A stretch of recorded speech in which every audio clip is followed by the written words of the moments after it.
నమస్తే అండి. నేను మీ లక్ష్మీ చౌదరిని. వెల్కమ్ టు ఎస్టీ మధురములు తెలుగు ఆడియో స్టోరీస్ ఛానల్ని సపోర్ట్ చేస్తున్న ప్రతి ఒక్కరికి థ్యాంక్ యూ సో మచ్. మాది కోరిన ప్రణయం పార్ట్ 247తో మేము ముందుకు వచ్చేసాను. కథలోకి వెళ్ళే ముందు ఎప్పట్లాగే వీడియోస్ నచ్చితే ఒక లైక్ చేయండి, హైప్ ఇవ్వండి అని రిక్వెస్ట్ చేస్తున్నాను యార్. చివరికి వచ్చేసింది కదా, ఇప్పుడైనా ఇవ్వండి యార్. ఇక కథలోకి వెళ్ళిపోదాం. బాబు అనగానే దక్ష్ ఇంకేం మాట్లాడకుండా సుప్రజ గారు తీసుకోమని చెబుతున్నా అమ్మకి ఇవ్వండి అని. మా నాకు కొంచెం టైం పడుతుంది కొడుకుని యాక్సెప్ట్ చేయడానికి, ఈలోపు మీరు చూడండి వాడిని అని అక్కడి నుంచి గార్డెన్ వైపు అడుగులు వేస్తాడు. హర్ష గారు కూడా డిసప్పాయింట్ అవుతారు. తన అక్షయ వచ్చేస్తుందన్న ఆనందంలో ఉన్నారు ఎన్ని రోజులు. ఇప్పుడు బాబు అనేసరికి కొంచెం ఆయనలో కూడా డిసప్పాయింట్ కనిపించింది. మిగతా అందరిలో కూడా కొంచెం ఆందోళన. ఎవరు పుట్టినా ఆ ఇంటి వారసులే, కానీ ఎదురు చూసిన వాళ్ళు రాకపోయేసరికి కొంచెం బాధ అనిపించినా పుట్టిన వాడిని అశ్రద్ధ చేయడం తప్పు అనిపించి వైజయంతి గారు బాబుని తన చేతుల్లోకి అందుకుంటారు.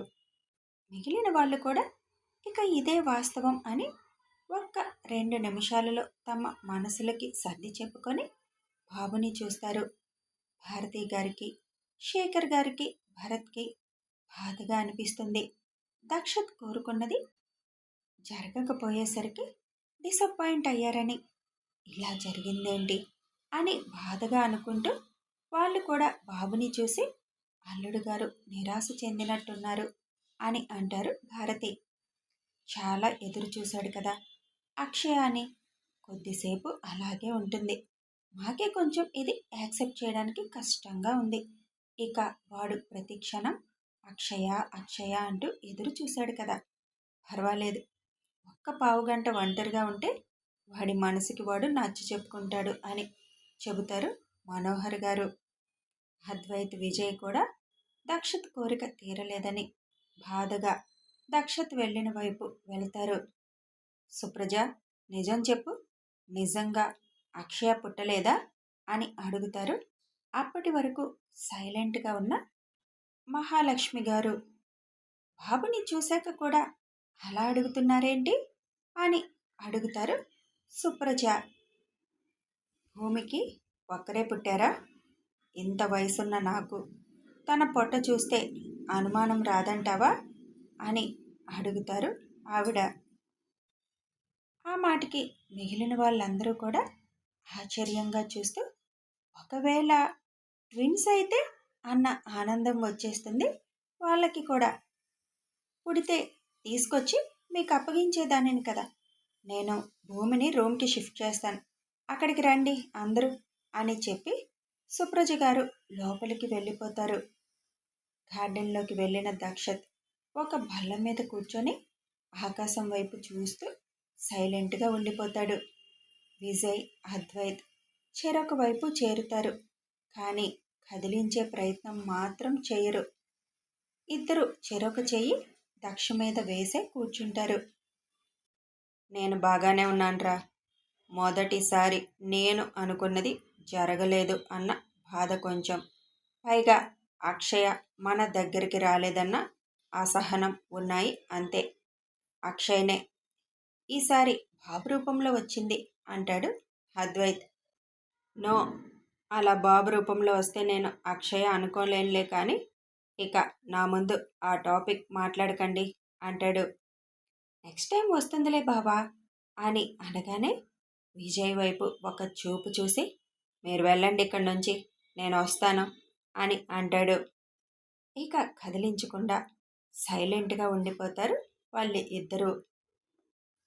10 నిమిషాల తర్వాత శరత్ గారు బయటకొచ్చి, భూమిని రూమ్కి షిఫ్ట్ చేశారు దక్షత్, నిన్ను రమ్మని పిలవమందంట, ముందు నిన్నే రమ్మని అంటుంది అని చెబుతారు.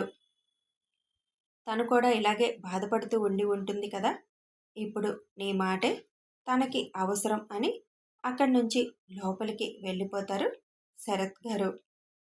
అవునన్నయ్య, నువ్వెంత ఫీల్ అవుతున్నావో అంతకంటే డబల్ అవుతుంది.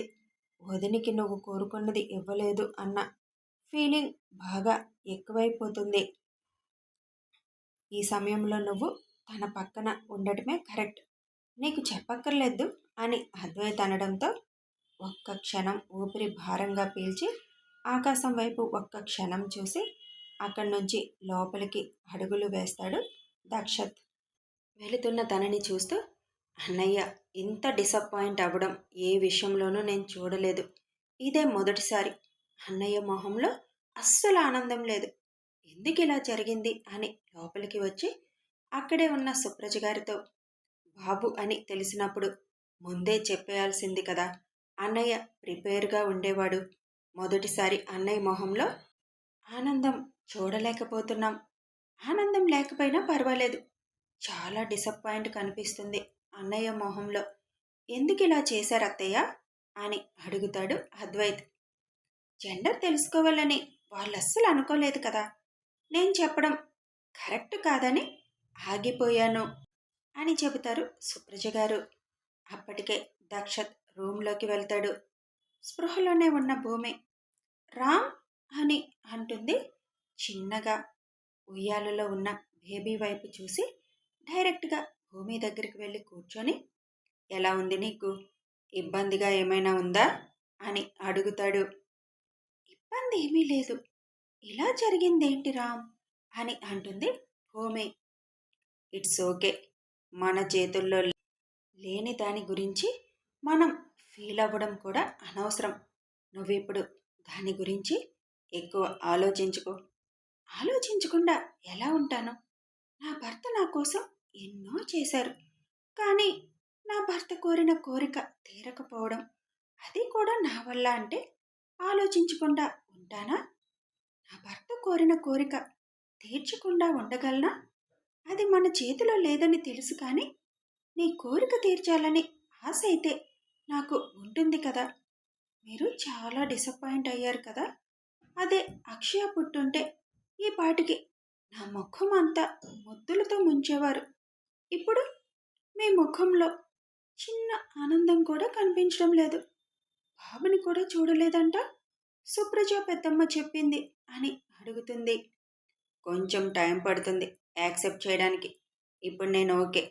ఎవరు పుట్టినా వాళ్ళు మన ఇద్దరు రక్తం, మన ఇద్దరి ప్రేమకి రూపం. దూరం పెట్టకూడదు కదా. పెట్టలేను కూడా అని ఉయ్యాల వైపు చూస్తాడు. నేను కూడా చూడలేదు. ఇద్దరం కలిసి చూద్దాం రామ్ అని భూమి అనగానే ఓకే అని ఒక్క నిమిషం కళ్ళు మూసి తెరిచి ఉయ్యాల దగ్గరికి వెళ్తాడు. కళ్ళు తెరిచి మూస్తూ బుజ్జిగా కుప్పిట బిగించి నవ్వు మోముతో ముడుచుకొని ఉన్న బేబీని చూడగానే అప్పటి వరకు మనసులో ఉన్న బాధ పోయి, సారీ నాన్న, ఇప్పటి వరకు నిన్ను చూడకపోవడం తప్పే. మీ నాన్నని క్షమించు అని బేబీని చేతుల్లోకి తీసుకొని భూమి దగ్గరికి వస్తాడు. లేచి కూర్చోడానికి భూమి ప్రయత్నించడంతో బెడ్ మీద బేబీని పడుకోబెట్టి భూమి కూర్చోడానికి హెల్ప్ చేసి బేబీని తీసుకొని భూమి చేతుల్లో పెడతాడు.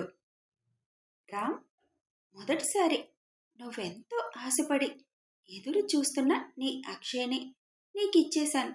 ఇదిగో నీ అక్షయ అని భూమి బేబీని దక్ష్ ముందుకు పెట్టేసరికి, ఇప్పుడు కూడా జోక్స్ ఎందుకు నల్లద్రాచు? ఐఆమ్ ఓకే అని అన్నాను కదా. అబ్బాయిలో అమ్మాయిని నేను చూసుకోలేను. అలా ఊహించడం కూడా నాకు ఇష్టం ఉండదు. నేను కూడా అబ్బాయిని అమ్మాయిగా నీకు చెప్పి అక్షయ్ని ఇవ్వడం లేదు. తను మన అక్షయ. నువ్వంత ఆశపడ్డాక, నువ్వంటే అంత ఇష్టం ఉన్నాక నీ దగ్గరికి రాకుండా ఉంటుందా మన అక్షయ? చూడు కావాలంటే అని అప్పటి వరకు కప్పి ఉన్న క్లాత్ని పక్కకు తొలగించగానే ఆశ్చర్యంగా చూస్తాడు దక్ష్. తీసుకోరా నీ కూతుర్ని, నీ అక్షయని అని భూమి చిన్న స్మైల్తో అనగానే ఆ క్షణం వెంటనే బేబీని తీసుకొని తన గుండెలకి హత్తుకొని తేరిపారా బేబీని చూసి నుదురు మీద ముద్దు పెట్టి కింద పెదవి చివర్లో సేమ్ అక్షయ్కున్నట్లే పుట్టుమచ్చ ఉండడం చూసి, ఇది నా అక్షయ్నే అని భూమి వైపు ఆనందంగా చూస్తూ, ఇదేలా? మరి సుప్రజ అత్తయ్య అబద్ధం చెప్పారా అని అడుగుతాడు. లేదు, పెద్దమ్మ చెప్పింది నిజమే అని భూమి అనగానే, అంటే అని అనుమానంగా చూస్తాడు. పెద్ద బిజినెస్ మ్యాన్. ఏదైనా చూడగానే పసికట్టే దక్షత్.